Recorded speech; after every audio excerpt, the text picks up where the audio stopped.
Bone deficiency అనేది ఈ మధ్య కాలంలో ఎక్కువైతుందని ఉంది మార్కెట్లో, ఎస్పెషల్లీ ఈ D3 డి విటమిన్. సో దీనివల్ల ఎన్నో ప్రాబ్లమ్స్ అనేది ఫేస్ చేస్తున్నారు. దీనికి అంటే మీ ఒపీనియన్ ఏంటి?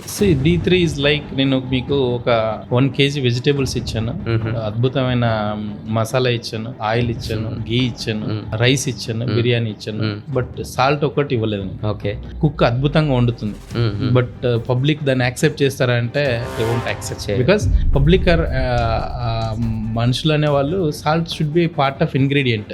సో సేమ్ వే D3 కూడా బాడీకి అంత ఎసెన్షియల్. ఓకే, నేను 100 మెంబర్స్ చెక్ చేస్తే 99 members will have deficiency of D3. So నా ఓపీలో నేను చూస్తే షాక్ అవుతుంటా. 13 years బేబీ వస్తుంది. ఈ మధ్య కాలంలో యంగ్స్టర్స్ చాలా మందికి బాడీ ట్రాన్స్ఫర్మేషన్ అనేది ఇన్స్టెంట్ గా కోరుకుంటున్నారు. సో దీనికోసం జిమ్స్ కి వెళ్ళి కొన్ని సప్లిమెంట్స్ తీసుకుంటారు, ఇంకా చెప్పాలంటే కొన్ని మెడిసిన్స్ కూడా తీసుకుంటారు, కొన్ని ఇంజెక్షన్స్ కూడా వాళ్ళు తీసుకుంటున్నారు అన్నమాట. సో దీని ఇంపాక్ట్ అనేది ఎలా ఉంటుంది వాళ్ళ లైఫ్ స్పాన్ పైన, వాళ్ళ బోన్స్ పైన? సడన్ గా కండరాలు పెరగాలి, బైసెప్స్ బాగుండాలి అని చెప్పి స్టీరాయిడ్స్ తీసుకుంటారు. స్టీరాయిడ్స్ పౌల్ట్రీ ఫార్మ్స్ లా కోడి 30 days పెరగాల్సినది వాళ్ళు 15 days లోనే పెంచుతారు. కరెక్ట్. దీంతో long term side effect like హార్ట్కి ఎట్లా బ్లడ్ సప్లై ఉంటుందో హిప్ జాయింట్ కూడా ఒక 3 blood vessels సప్లై చేస్తాయి. దాంట్లో ఒకటి కట్ ఆఫ్ అయిపోయి పేషెంట్స్ పెయిన్ తో వస్తారు. ఇవన్నీ కూడా లాంగ్ టర్మ్ సైడ్ ఎఫెక్ట్స్, అంటే వాళ్ళకి ఇమీడియట్ గా తెలియదు. It's like a very slow poison.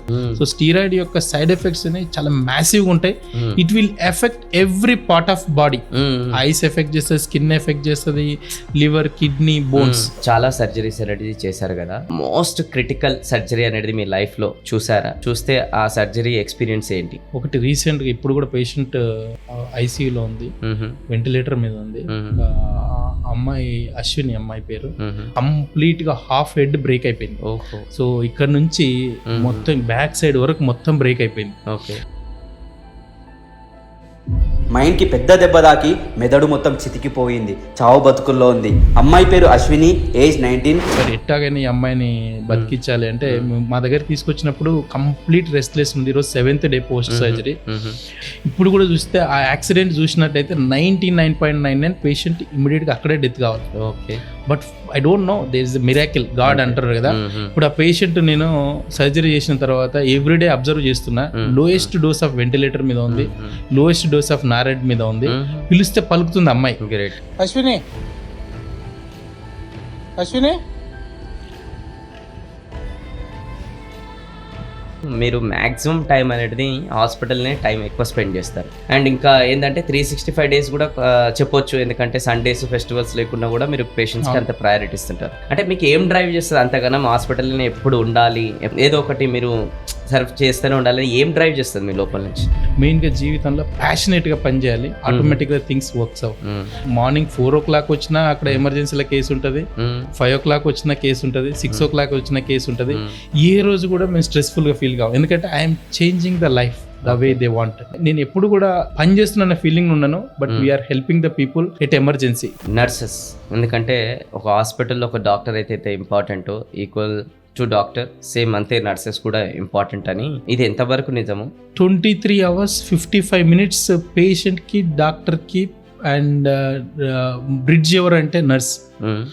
మా హాస్పిటల్లో నేను చూస్తేను అందరికంటే ఎక్కువ we have more respect towards nurses. Nurse అనే వాళ్ళ వల్లనే హాస్పిటల్స్ నడవగలుగుతున్నాయి. అన్నిటికంటే హైయెస్ట్ రెస్పెక్ట్ వాళ్ళకే. And I big salute to all the nurses. Onus hospital Champapet. Onus అంటే బాధ్యత, మీ యొక్క బాధ్యత మాది అన్నట్టు స్టార్ట్ చేశాము. And what's your goal for next? So we want to start a health city, all services under one roof. And చాలా మంది చెప్తుంటారు హాస్పిటల్స్కి వెళ్తే పేషెంట్లని దోచుకుంటారు, కమ్యూనికేషన్ సరిగ్గా ఉండదు అని చెప్పి. ఆ యొక్క మిత్ ఏదైతే ఉందో దాన్ని కంప్లీట్ గా ట్రాన్స్ఫార్మ్ చేయాలనుకుంటున్నా. Responsibility, technology, artificial intelligence, machine learning అన్ని కూడా నా హెల్త్ సిటీలో ఉండబోతాయి. People should feel privilege. For example 5-star హోటల్కి వెళ్తే 100 రూపాయలు వాటర్ బాటిల్ తాగడానికైనా రెడీగా ఉంటారు. 500 rupees పెట్టి బఫే కానీ 2500 పెట్టినా హ్యాపీగా ఉంటారు వాళ్ళు. హెల్త్ కేర్ సైడ్ కూడా వాళ్ళు ఖర్చు చేసే ప్రతి రూపాయికి వాళ్ళకి యాక్యురేట్ ట్రీట్మెంట్ దొరకాలి. అండ్ దొరికేటట్టు చేస్తాం.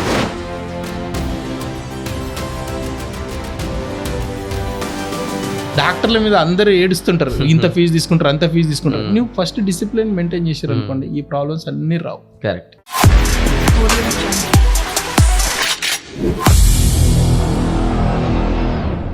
హలో సార్, నమస్కారం. హలో సార్, నమస్తే. ఎలా ఉన్నారు sir? All good sir. Thank you, మీరు మాకు ఆపర్చునిటీ ఇచ్చినందుకు, మీ వండర్ఫుల్ నాలెడ్జ్ని షేర్ చేయబోతున్నందుకు. Thank you so much for. Sir, first of all starting ఒక డీప్ క్వశ్చన్ ఏంటంటే, జనరల్గా ఇది నా మనసులో ఎప్పటి నుంచో ఉంది టువర్డ్స్ డాక్టర్స్ పట్ల, బట్ మీరైతే దీనికి ఇంకా డీప్ ఆన్సర్ ఇస్తారని మీకు అడుగుతున్నాను నేను. జనరల్గా మీరు సర్జరీస్ చేస్తుంటారు కదా, ఈ సర్జరీస్ చేస్తున్నప్పుడు ప్రతిసారి ఒక డిఫరెంట్ కైండ్ ఆఫ్ ఎక్స్పీరియన్స్ అనేది టువర్డ్స్ పేషెంట్స్తో మీరు పొందుతుంటారనమాట. సో ఇన్ని సంవత్సరాల నుంచి సర్జరీస్, ఆపరేషన్స్ ఇలా చేస్తున్నప్పుడు మీ లోపల ఆ చేసుకుంటున్న ప్రాసెస్లో ప్రతి డే ఎలాంటి చేంజెస్ అనేది మీరు ఫీల్ అయ్యారు? సర్జరీ అనేది ఒక మిస్ట్రెస్ అంటాం. అంటే Okay. మిస్ట్రెస్ అంటే నీకు అది చూడడానికి చాలా మంచిగా అనిపిస్తుంటుంది, కానీ నువ్వు సర్జరీ చేస్తున్నప్పుడు సర్జన్ ఒక ఎడ్జ్ ఆఫ్ ద బ్రిడ్జ్ ఉన్నట్టు, ఈ బ్రిడ్జ్ అటు సైడ్ పడుతున్నావు, ఇటు సైడ్ పడుతున్నావు అనేది 99% మేము ముందే డిసైడ్ చేస్తాము. Okay. But 1% chance nobody knows. Edge of the table ఉంటారా, పేషెంట్ ఎడ్జ్ మీద ఉంటారా అని. ఇది ఓన్లీ సర్జన్ ఒక్కడే ఎక్స్పీరియన్స్ చేయగలుగుతుంటాడు. ఇప్పుడు నేను నీ రీప్లేస్మెంట్ చేస్తున్నాను అనుకోండి, పేషెంట్ మా దగ్గరికి వీల్ చైర్లో వస్తుంటాడు. ఓకే. సో వాళ్ళు మా దగ్గరికి హోప్స్ ఏంటంటే డాక్టర్ గారి దగ్గర సర్జరీ చేయించుకుంటే ఒక 30 years నేను బాగుంటాను అంటారు. ఓకే. సో మేము సర్జరీ కంటే ముందే ఒక 34 పారామీటర్ ఉన్న టెస్ట్ చేస్తాం. ఓకే. దాంట్లో రిస్క్ 99.99% ఎవాల్యుయేట్ చేస్తాము, బట్ స్టిల్ 0.1% రిస్క్ ఉంటుంది. ఆ రిస్క్ అనేది ఎప్పుడు తెలుస్తుందంటే నేను సర్జరీ చేస్తున్నప్పుడు కానీ సర్జరీ చేసిన తర్వాత కానీ తెలుస్తుంది. ఓకే. ఆయనకు ఇన్ఫెక్షన్ వస్తుందా, లేకపోతే హార్ట్ స్ట్రోక్ వస్తుందా, బట్ ఇవన్నీ కూడా బయటికి ఎవరికి కనపడదు, only surgeon only knows. Okay. So చాలా మంది పేషెంట్లు మేము చూస్తుంటాం లిటరేచర్లో, సర్జరీ చేసిన తర్వాత సడన్ గా హార్ట్ స్ట్రోక్స్ వచ్చినాయి, లేకపోతే సర్జరీ చేసిన తర్వాత ఇన్ఫెక్షన్ వచ్చింది, వీల్ చైర్ బౌండ్ కావట్లేదు. సో ఈ అంతా మిస్ట్రెస్ అంతా కూడా సర్జన్ కి కిక్ వచ్చినట్టు అనిపిస్తుంది, కానీ దాన్ని ఓవర్కమ్ చేయడానికి ఎన్నో రకాల training, meditation, yoga, regular exercise చేసినట్లయితే కంపల్సరీగా ఆ యొక్క మిస్ట్రెస్ ని ఓవర్కమ్ చేసి హ్యాపీగా ఓవర్కమ్ చేయగలం. అంటే ఓవరాల్గా అంత ఈజీ రిలేటెడ్ అయితే జాబ్ కాదు ఇది. థియేటర్లో బయటికి వచ్చే ఫస్ట్ పేషెంట్ అమ్మ చాలా బాగా అయింది సర్జరీ అని చెప్పాలని ప్రతి పేషెంట్కి అనుకుంటాం. బై టచ్ వుడ్ ఇప్పటి వరకు ప్రతి పేషెంట్కి అదే న్యూస్ చెప్పగలిగాను. బట్ ఇది గాడ్ ఒక్కటే డిసైడ్ చేయగలరు. నేను 99.9% నా చేతిలో ఉంటుంది, బట్ 0.1% కంపల్సరీగా భగవంతునికి ఒక ఆశీర్వాదం ఉంటేనే ఆ థియేటర్ నుంచి పేషెంట్ బయటకు వస్తాడు. మిగతా 99.99 మొత్తం ముందే స్క్రీన్ చేసుకుంటాం, అతని యొక్క హార్ట్ రేట్ ఎట్లా ఉంది, లంగ్ ఎట్లా ఉంది. బట్ సర్జరీ చేస్తున్నప్పుడు కూడా మేము మానిటర్ వైపు చూస్తుంటాం, సార్ బీపీ ఎలా ఉంది, సాచురేషన్ ఎట్లా ఉంది, హార్ట్ రేట్ ఎట్లా ఉంది, మెయింటైన్ అవుతుందా, అవన్నీ కూడా ఇంటర్నల్ గా చాలా స్ట్రెస్ ఉంటుంది. But once we finish the surgery, I convey my wishes to patient first, then anesthetist, then robot, and all the technicians who are there inside the theater. Great. అంటే operations చేస్తున్నప్పుడు జనరల్గా some kind of ఆ రూమ్లో ఒక energy ఉంటుంది కదా, అంటే ఒక స్పిరిచువల్ ఎనర్జీ అని అనుకోండి, ఒక గాడ్ ఒక సపోర్ట్ అనుకోండి.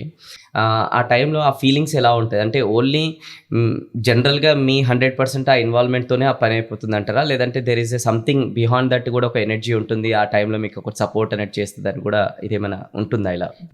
I believe in that super natural power. ఒకసారి సర్జరీ చేస్తున్నప్పుడు సడన్ గా స్పైన్ సర్జరీ చేస్తున్నాం, ఇప్పటికి మోర్ దెన్ 10,000 ఆపరేషన్స్ చేసింటాం మేము. బట్ ఒక పేషెంట్ కి మేము సర్జరీ చేస్తున్నప్పుడే పల్స్ 0 అయిపోయింది. స్పైన్ సర్జరీ చేస్తున్నప్పుడు పేషెంట్ ని మళ్ళీ వెంటనే సుపైన్ చేసి by touch wood pulse return back. But ఒకవేళ ఆ పేషెంట్ ఆల్రెడీ చాలా దూరం నుంచి వచ్చి మా దగ్గర సర్జరీకి వచ్చారు, అసలు పల్స్ ఎందుకు డిసపియర్ అయింది, సాచురేషన్ ఎందుకు 0 అయింది, with in fraction of second లో మళ్ళీ ఎందుకు రిటర్న్ అయింది అంటే it's all because of good anaesthesia team and good God support. And finally it's all and నేనేనంత అంటే డాక్టర్ గారికి హస్తవాసి బాగుంది అంటారు కదా, ఈ హస్తవాసి ఎప్పుడు బాగుంటది అంటే నువ్వు చేసే పనులన్నీ మంచిగా ఉన్నప్పుడు అండ్ నువ్వు చేసే సంకల్పం గట్టిదైనప్పుడు డెఫినెట్ గా రిజల్ట్స్ అనేవి కూడా చాలా బాగుంటాయి. అండ్ ఆ హాస్పిటల్లో అన్నిటికంటే మెయిన్ మాకు డాక్టర్గా నేను ప్రతి రూపాయి కూడా ఆపరేషన్ థియేటర్లో ఇన్వెస్ట్ చేస్తాను. ప్రతి కార్నర్లా ఆ టెక్నాలజీ కానీ, ఆ మిషన్ కానీ, ప్లస్ మనుషుల మీద కానీ ఆ ఇన్వెస్ట్ చేస్తావు. ఎప్పుడైతే నువ్వు ఆ టెక్నాలజీ మీద ఇన్వెస్ట్ చేస్తావో నీ యొక్క సర్జరీ అంత స్మూత్గా ఉంటుంది. కరెక్ట్. సో ఇప్పుడు దీనికి కొంచెం డీప్ డైవ్ చేద్దాం అనమాట. మీరు ఏదైతే ఆపరేషన్స్ చేస్తున్నప్పుడు ఆ ఆపరేషన్స్ నుంచి మీకు కొంచెం డిటాచ్ అనేది చేయాలన్నమాట. అంటే జనరల్గా మన అందరం మనుషులం కాబట్టి చిన్న దెబ్బ తాకినా, మనకు కావాల్సిన వాళ్ళకి దెబ్బ తాకినా, ఇంకెవరికైనా దెబ్బ తాకినా చూడలేకపోతుంటాం. ఆ బ్లడ్ని కావచ్చు, ఇంకేదన్నా కావచ్చు చూడలేము. మీరైతే ఇంకా బాడీని పార్ట్స్ ఎక్కడికక్కడ ఒక బండి సర్వీస్ చేసేటప్పుడు ఎట్లా తిప్పుతారో అట్లా ఇప్పి లోపలికి దాకా వెళ్తారనమాట. కానీ అదంతా ఈజీ కాదు కదా చూడడం, చేయడం ఏదైనా సరే. సో దానికి మీరు ఒక మనిషికి ఏదైతే ఫీలింగ్స్, ఎమోషన్స్ ఉంటాయో అది డిటాచ్ అయ్యి ఆపరేషన్ అనేది మీరు చేయాలి. దానికి జస్టిఫికేషన్ అనేది చేయాలి. ఏ విధానంగా అయితే మన భగవద్గీతలో కృష్ణుడు అనేది వివరించాడో, అర్జున్ కూడా ఏదైతే మహాభారతంలో వాళ్ళ ఫ్యామిలీ మెంబర్స్తోనే యుద్ధం చేయాలని అంటే అతను డిటాచ్ చేసుకొని ఆ యుద్ధం చేసినప్పుడు ఆ పర్పస్ ఫుల్ఫిల్ అవుతుంది ధర్మంగా. సో మీరు కూడా మిమ్మల్ని మీరు డిటాచ్ చేసుకొని ఆ పర్పస్ అనేది ఫుల్ఫిల్ చేయాలి. సో ఆ డిటాచ్ చేసుకునే ప్రాసెస్ అనేది ఎలా ఉంటుంది మీకు? అంటే ఒక మనిషి ఎమోషన్స్ అవన్నీ కూడా ఫీలింగ్స్ పక్కన పెట్టేసి నెక్స్ట్ ఆపరేషన్స్కి అంత డీప్ వెళ్తారు కదా అది. సో రీసెంట్గా ఈ మధ్యలో మా సిస్టర్కి ఆపరేషన్ చేసాను. ఓకే. ఎల్బో సర్జరీ చేయాల్సి వచ్చింది. అన్ఫార్చునేట్గా తను నడుచుకుంటూ వెళ్తున్నప్పుడు రాంగ్ రూట్లో ఒక పర్సన్ వచ్చి ఎల్బో ఫ్రాక్చర్ అయింది. So one of the painful moment own sister మీద ఆపరేట్ చేయడం అంటే. సో మేము ఒకసారి స్క్రీన్ వేసిన తర్వాత, ఓకే, అంటే హీరో మేకప్ ఎలా వేస్తాడో అలాగో మేము సర్జరీ చేసేటప్పుడు ఒక స్క్రీన్ వేస్తాం. ఓకే. స్క్రీన్ వేసిన తర్వాత ఎల్బో జాయింట్ ఎవరిది, మా సిస్టర్దా, మా మదర్దా, లేకపోతే ఇంకా బాగా కావాల్సిన వ్యక్తిదా అనేది చూడం. ఎందుకంటే ఎప్పుడైతే ఎమోషనల్గా అయితేమో ఫియర్ పెరిగిపోతుంది.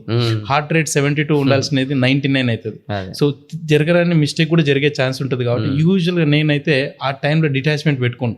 ఇట్ నార్మల్లీ బిలాంగ్స్ టు రెగ్యులర్గా రొటీన్గా ఎలాగైతే 2-3 సర్జరీస్ చేస్తుంటే ఈ ఎల్బో జాయింట్ కూడా తనదే అన్నట్టే చేస్తాను తప్ప ఎప్పుడైతే ఎమోషన్ అవుతామో తెలియకుండానే సర్జన్స్ భయపడుతుంటారు. సో యూజువల్గా ఎవరైనా డాక్టర్లు వచ్చినప్పుడు వాళ్ళ మదర్ కానీ ఫాదర్ కానీ ఆపరేట్ చేస్తున్నాం అంటే యూజువల్గా కొందరు సర్జన్స్ అలో చేయరు, బట్ నేను అలో చేస్తాను.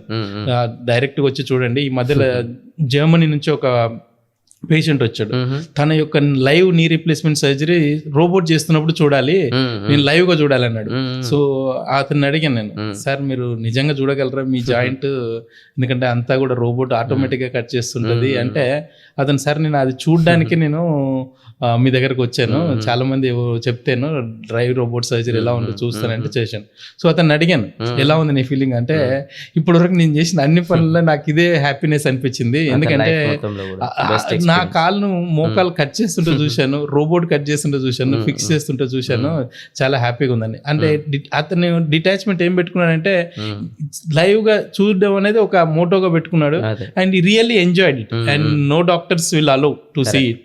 బట్ పేషెంట్ రావడమే నా దగ్గరకు వచ్చి నేను సర్జరీ చేయడం చూస్తాను, నాకు మీరు అలో చేస్తారంటే డెఫినెట్ గా మీరు నాతో ఇంటరాక్టివ్ సర్జరీ అంటే ఇంటరాక్టివ్ రోబోటిక్ సర్జరీ అంటారు. మేబీ తెలంగాణలో కానీ ఇండియాలో కానీ ఫస్ట్ టైం అన్నట్టు పేషెంట్ సర్జరీ చేస్తున్నప్పుడు మీకు వీడియోలు కూడా చూపిస్తాను నేను. సో వెరీ హ్యాపీగా ఉందన్నట్టు. గ్రేట్. సో ఇది నేను పర్సనల్గా మిమ్మల్ని చూశాను కాబట్టి నేను అడుగుతున్నాను, మీరు మ్యాక్సిమం టైం అనేది హాస్పిటల్నే టైం ఎక్కువ స్పెండ్ చేస్తారు. అంటే అరౌండ్ మార్నింగ్ 5, 6, 7 ఒక్కొక్కసారి ఆపరేషన్స్ ఉంటే మీరు స్టార్ట్ అయ్యి డే నైట్ ఒక 8, 9, 10 వరకు కూడా మ్యాక్సిమం కొన్నిసార్లు ఆపరేషన్స్ ఉంటే 11, 12 వరకు కూడా మీరు హాస్పిటల్నే ఉంటారు, మార్నింగ్ నుంచి నైట్ వరకు. అండ్ ఇంకా ఏంటంటే 365 days కూడా చెప్పొచ్చు, ఎందుకంటే సండేస్, ఫెస్టివల్స్ లేకుండా కూడా మీరు పేషెంట్స్కి అంత ప్రయారిటీ ఇస్తుంటారు. అంటే మీకు ఏం డ్రైవ్ చేస్తుంది అంతగానో హాస్పిటల్ని ఎప్పుడు ఉండాలి, ఎప్పుడు పేషెంట్స్కి ఆ కేర్ తీసుకోవాలి, ఎప్పుడు ఏదో ఒకటి మీరు సర్వ్ చేస్తూనే ఉండాలి, ఏం డ్రైవ్ చేస్తుంది మీ లోపల నుంచి? సో చాలా మంది యూజువల్లీ ప్రతిసారి క్వశ్చన్ అడుగుతుంటారు, వర్క్ లైఫ్ బ్యాలెన్స్ అంటే ఎలా చేస్తారు మీరు ఏంటనేది. నేను నీ వర్క్ బ్యాలెన్స్ చేస్తే లైఫ్ ఆటోమేటిక్గా బ్యాలెన్స్ అవుతుంది అంటాను. సో నాకు నేను ఇవన్నీ కూడా మా brother Raman Naidu, chairman of Rockwoods international school, అతను మా మదర్ సుబ్బమ్మ అల్లెన్న గారు నేర్పించింది ఏంటంటే మెయిన్గా జీవితంలో ప్యాషనేట్గా పనిచేయాలి, ఆటోమేటిక్గా థింగ్స్ వర్క్స్ అవు. ఇప్పుడు మా దగ్గరకు వచ్చేసరికి నేను మార్నింగ్ 4 o'clock వచ్చినా అక్కడ ఎమర్జెన్సీలో కేసు ఉంటుంది, 5 o'clock వచ్చిన కేసు ఉంటుంది, 6 o'clock వచ్చిన కేసు ఉంటుంది. ఏ రోజు కూడా మేము స్ట్రెస్ఫుల్గా ఫీల్ కావు, ఎందుకంటే I'm changing the life the way they want. ఇప్పుడు ఒక పేషెంట్ నేను వచ్చి ట్రీట్మెంట్ ఇచ్చేది విధానం వేరే ఉంటుంది, డ్యూటీ డాక్టర్ వచ్చి చూస్తే వేరే విధంగా ఉంటుంది. ఆ పాజిటివ్ ఎనర్జీ ఎలా క్రియేట్ చేసామంటే, నేను హాస్పిటల్లో ఉంటే అట్లీస్ట్ 3 to 5 పేషెంట్స్ వెయిటింగే ఉంటారు. సో దీంతో ఏమవుతుందంటే నేను ఎప్పుడు కూడా పని చేస్తున్న ఫీలింగ్ ఉన్నాను, but we are helping the people at emergency. మీరు సాటర్డే, సండే ఇంకా అందరు డాక్టర్స్ హాలిడే తీసుకుంటారు, బట్ సండే మేము ఎప్పుడో ఈ మధ్యలో కంపల్సరీ డ్యూటీలో ఉంటున్నాం. మిగతా రోజులు ట్యూస్డే అట్లా ఆఫ్ తీసుకుంటున్నా కానీ, బట్ సండే చూస్తే ఎక్కడ కూడా హైదరాబాద్లో డాక్టర్లు అందుబాటులో ఉండరు యూజువల్గా సండే. సో ఆ సండే రోజు I can transform almost around 50 to 60 patients who are in emergency. And qualified doctor and with you know most responsible way. So నేను హెల్ప్ చేస్తున్న ఫీలింగ్ లో ఉంటే తప్ప కష్టపడుతున్నా అనే దాన్ని దీన్ని ఓవర్కమ్ చేయడానికి కూడా నేను కంపల్సరీ డైలీ 2 times మెడిటేషన్ చేస్తాను, 2 times వర్కౌట్స్ చేస్తాను. So to get booster dose in the evening and morning. Great. ఇదంతా సీక్రెట్ మీది, అంత లాంగ్ అవర్స్ మీరు హాస్పిటల్లో స్పెండ్ చేయడానికి, హాస్పిటల్లో కూడా దీనికోసం సపరేట్ జిమ్ పెట్టాను. So if I feel any time stress, go and workout for 30 minutes and will get a booster dose of energy. బాగుంది. సో నెక్స్ట్ ఏంటంటే ఈ క్వశ్చన్ ఏదైతే ఉందో ఈ మధ్యకాలంలో చాలామంది ఫేస్ చేస్తున్న ప్రాబ్లము, ఇక్కడ ఏదైనా క్వశ్చన్లో ఏమైనా చిన్న కరెక్షన్ ఉంటే నన్ను కరెక్ట్ చేయండి. ఈ బోన్ డెఫిషియన్సీ అనేది మధ్యకాలంలో ఎక్కువైతుందని ఉంది మార్కెట్లో.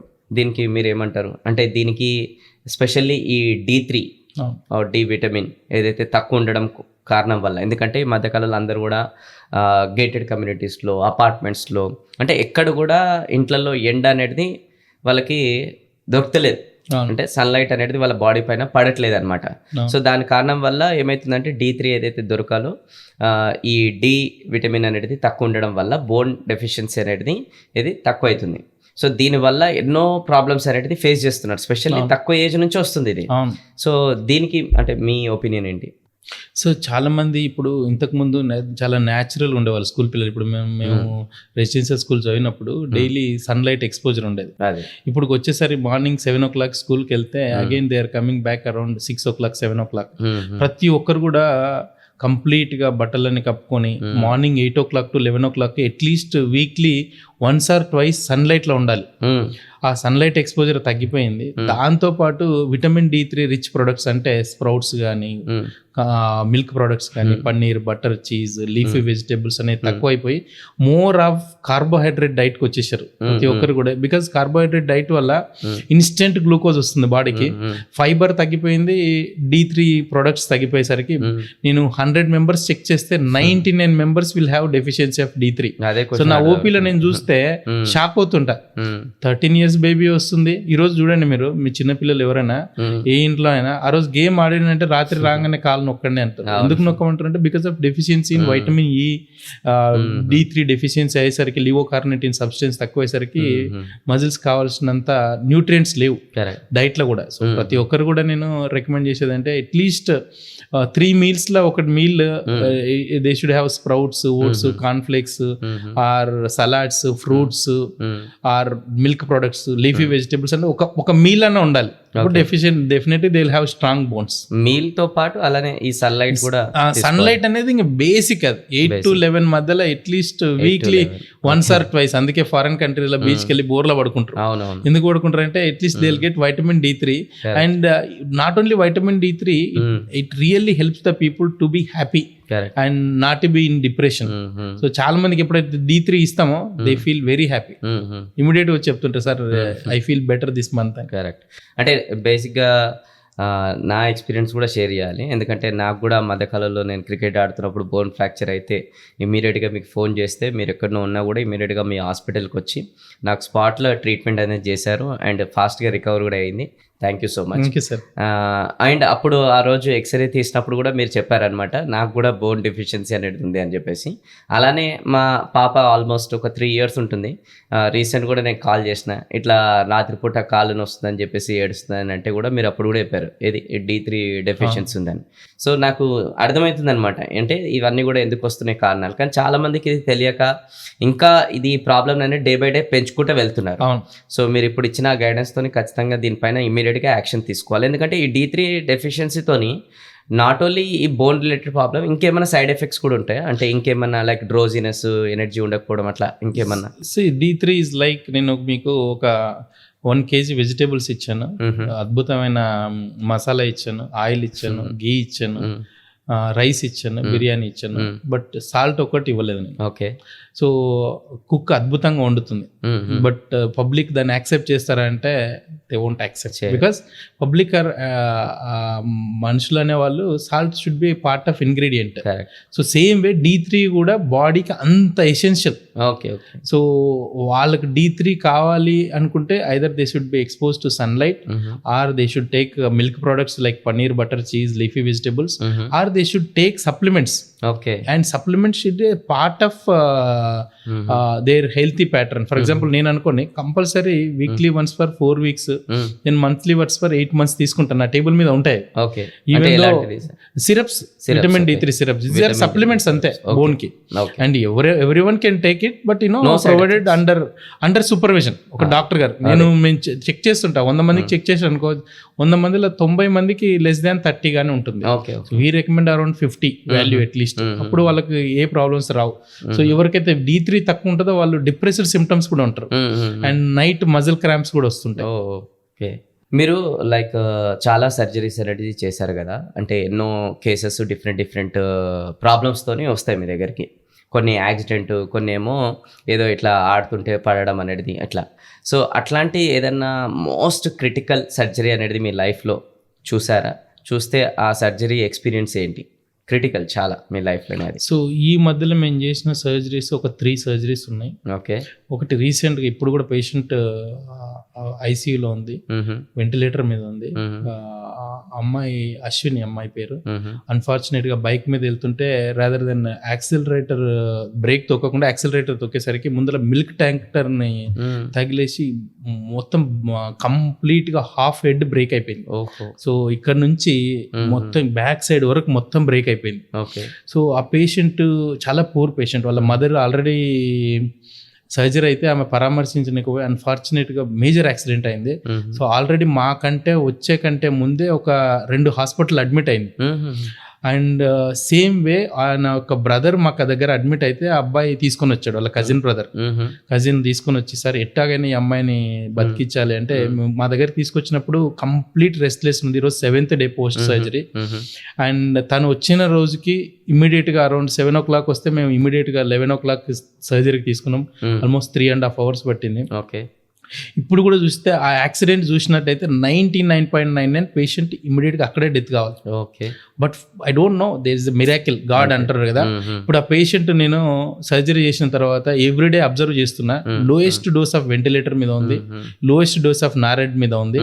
పిలిస్తే పలుకుతుంది అమ్మాయి. So I'm praying God, you know there is a myth, if you pray every one pray entire world. అప్పుడప్పుడు చాలా మంది వాట్సాప్ లో ఫార్వర్డ్ చేస్తుంటారు కదా, మీరు ప్రేయర్ చేయండి ఈమె బతకడానికి అంటది కదా. నేను దాన్ని నమ్ముతాను. లిటరేచర్ లో కూడా ప్రూవ్ చేయబడింది. 100 patients లా ఒక 100 members కి పబ్లిక్ అంతా ప్రే చేశారు. ఇంకో 100 members ప్రే చేయకపోతే ప్రేయర్ ఎవరైతే చేశారో వాళ్ళందరూ really did very well. It's proven. And ఆ పాజిటివ్ వైబ్రేషన్. ఈ అమ్మాయి కూడా శ్రీదత్త ఇంజనీరింగ్ కాలేజ్ స్టూడెంట్స్ చాలా కష్టపడతారు, అంతా వాళ్ళే స్పాన్సర్ చేస్తున్నారు ట్రీట్మెంట్ కి. ఈ ఫోటోలో కనిపిస్తున్న అమ్మాయి వాళ్ళ తండ్రి అతను. తన 19 ఏళ్ల కూతురు వాళ్ళ అమ్మని చూడడానికి బండి మీద హాస్పిటల్ కి పోతుంటే బైక్ యాక్సిడెంట్ అయ్యింది. మైండ్ కి పెద్ద దెబ్బ తాకి మెదడు మొత్తం చితికిపోయింది. చావు బతుకుల్లో ఉంది. అమ్మాయి పేరు అశ్విని, ఏజ్ 19, కందుకూర్, రామంతపూర్ వీళ్ళది. బీటెక్ 2nd year చదువుతుంది. And we are expecting miracle. I'm not giving any assurance, but ఆ సర్జరీ చేసిన తర్వాత ఆ అమ్మాయి వచ్చిన కండిషన్, ఈ రోజు ఉన్న కండిషన్ చూస్తే రికవర్ అయ్యే ఛాన్స్ అని ఉంది. ఇవన్నీ కూడా నోబడీ విల్ బై దట్. ఇప్పుడు ఫర్ ఎగ్జాంపుల్ 1 కోటి రూపాయలు ఇచ్చినా ఆ యొక్క ఆనందం రాదు. బట్ ఆ రోజు midnight మొత్తం మాకు నిద్ర లేదు. Plus at the same time morning 4 o'clock surgery, 2:30 వరకు పర్ఫామ్ చేసి 1 hour రెస్ట్ తీసుకొని మళ్ళీ 4 o'clock సర్జరీ చేసాం. బట్ ఈ సర్జన్కి అంతా ఇదంతా స్ట్రెస్ తో పాటు హ్యాపీనెస్ ఉంటుంది. ఒకవేళ బతికితే మా జీవితంలో అట్లా ఒక 3 పేషెంట్లు బతికిచ్చాం మేము. ఇప్పుడు వరకు 14 days వెంటిలేటర్ ఉంది. 14 days తర్వాత ఆ అమ్మాయి ఇద్దరు మాట్లాడారు. ఇది 3rd case. So it should happen. అందరికంటే ఎక్కువ హ్యాపీయెస్ట్ ఎవరంటే ఓన్లీ డాక్టర్. మేబీ పేరెంట్స్ వాళ్ళ బాబు దొరికింది అనుకుంటారు కానీ, బట్ మాకు మా జీవితంలో ఒక లైఫ్ ఇచ్చాం చనిపోయే పేషెంట్ కి వితౌట్ ఎనీ కైండ్ ఆఫ్ మాకు మేము రివార్డ్ ఇచ్చుకోవడం కన్నా ఎక్కువ లైఫ్లో అంత సాటిస్ఫాక్షన్ ఉంటుంది. అంటే అది ఇట్స్ ప్రైజ్లెస్ అనుకోవచ్చు. It's priceless. ఇంకో పేషెంట్ వచ్చాడు same around 2 years back, complete గా టిప్పర్ పోయింది అన్నట్టు కాలు మీద. సో కంప్లీట్ గా కాల్ కట్ అయిపోయింది. ఆల్రెడీ 3 hospitals రిజెక్ట్ చేశాడు ఆ కేసు. సో వాళ్ళకి ఎవరో చెప్పారు, నాయుడు గారి దగ్గరికి వెళ్ళండి మీరు, ఎట్టి పరిస్థితుల్లో ఎంతో కొంత ట్రై చేస్తారని. సో నా దగ్గరకు వచ్చే కంటే ముందే అతనికి ఆల్మోస్ట్ ఒక 2 liters ఆఫ్ బ్లడ్ పోయింది. పేషెంట్ షాక్ లో ఉన్నారు. సో ఈ ట్రీట్మెంట్ ఇచ్చేటప్పుడు ఏ డాక్టర్ అయినా 2 రకాలుగా ఆలోచిస్తాడు, ఈ కేసు తీసుకోవాలా తీసుకోవద్దా. యూజువల్ గా 90% of the doctors including my self risk ఉందంటే తీసుకోవద్దా అనుకుంటాం. కానీ వాళ్ళ ఉన్న సిచ్యువేషన్ చూస్తుంటే ఇక్కడ నుంచి ఉస్మానియా గాంధీ పంపిన మధ్యలో పేషెంట్ చనిపోతాడేమో అనిపిస్తుంది ఒకటి. రెండోది ఈ మాబ్ కల్చర్ ఎట్లా తయారైందంటే ఇండియాలో ఎస్పెషల్లీ డాక్టర్ తప్పున్నా లేకున్నా ఒకసారి డెత్ అయిందంటే చాలు బీట్ చేయడం స్టార్ట్ చేశారు. ఈ రెండింటిని బ్యాలెన్స్ చేసుకుంటూ ఈవెన్ అశ్విని కేసులో కూడా అదే ప్రాబ్లం మాకు.